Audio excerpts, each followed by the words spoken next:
Hey friends, welcome back. My name is Anna and this is Tales from the Craft Room.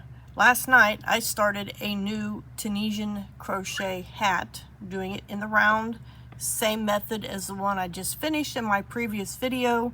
This is using my Denise interchangeable hooks. This is the green one, which is an eye hook, and I have the cable, and yeah, I'm doing it in the round with two colors. I started this, and this is my own pattern. I'm actually doing the honeycomb stitch in the round.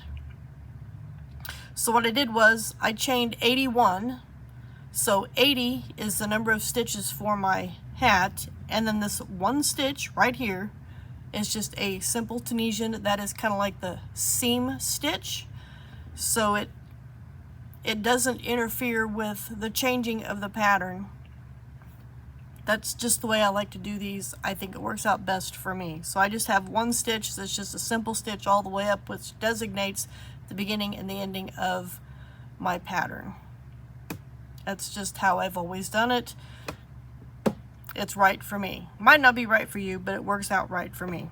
So anyway, if you're not familiar with the honeycomb stitch, which the honeycomb stitch is done in this yellow, it is on the first row, it is a Tunisian simple, Tunisian purl, simple, purl, simple, purl.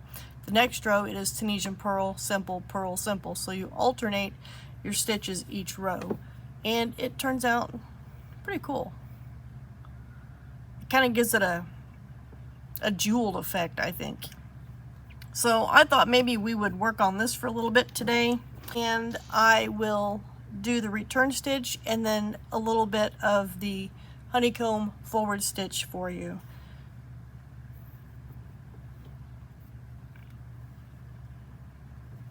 This is what I do on the back side. You pull through those two in your first stitch, and then you just continue as usual with your return stitch. Yes, this does get in the way, but eventually it's out of the way.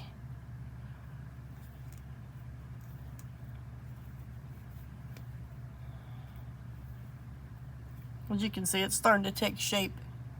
You can see the honeycombs.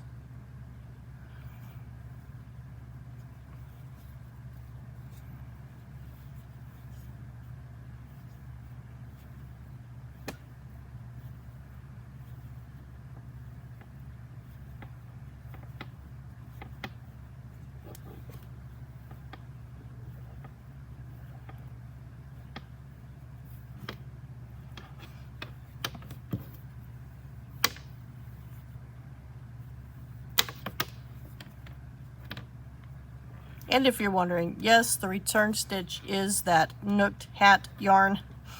I frogged it. It was too loosey-goosey for my liking. It definitely would not be a warm winter hat. And since the majority of the hats that I make are intended for, school-age children, I want those to be warm.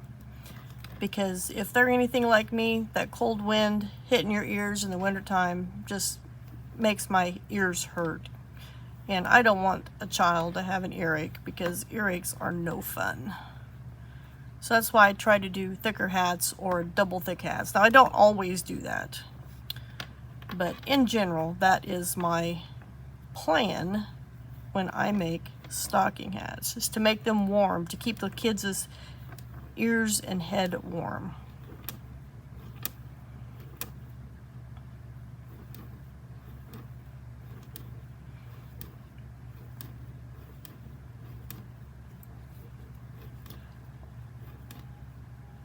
Almost back to the other end, so when I get back to their end, I'm going to flip this over to the back side, which this hat could be reversible. It does look pretty cool on the back side as well. So a lot of Tunisian projects could be reversible. Not all of them look as pretty as some, but this one I think would look pretty cool being a reversed hat. You get that in, you just put your color to the back, grab your other color to the front, and that last loop you pull through with your main color. So here's the back side of this hat. It is just a pretty striped, variegated striped hat. I think it looks pretty cool. And of course the front. Alright, so let's see. So my last row is a simple pearl, simple pearl. So this row we're going to do a pearl, simple, pearl, simple. Let me switch my bag. Okay, so this first stitch doesn't count as anything. It is my seam stitch. So this stitch right here is my first stitch. So we're going to Tunisian pearl, Tunisian simple, Tunisian pearl,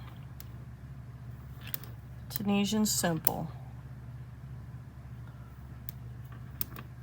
Tunisian pearl, Tunisian simple, pearl, simple.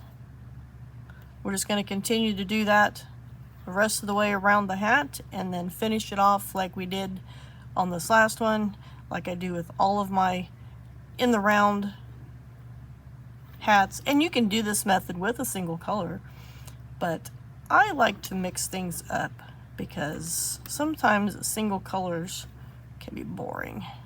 That's my opinion.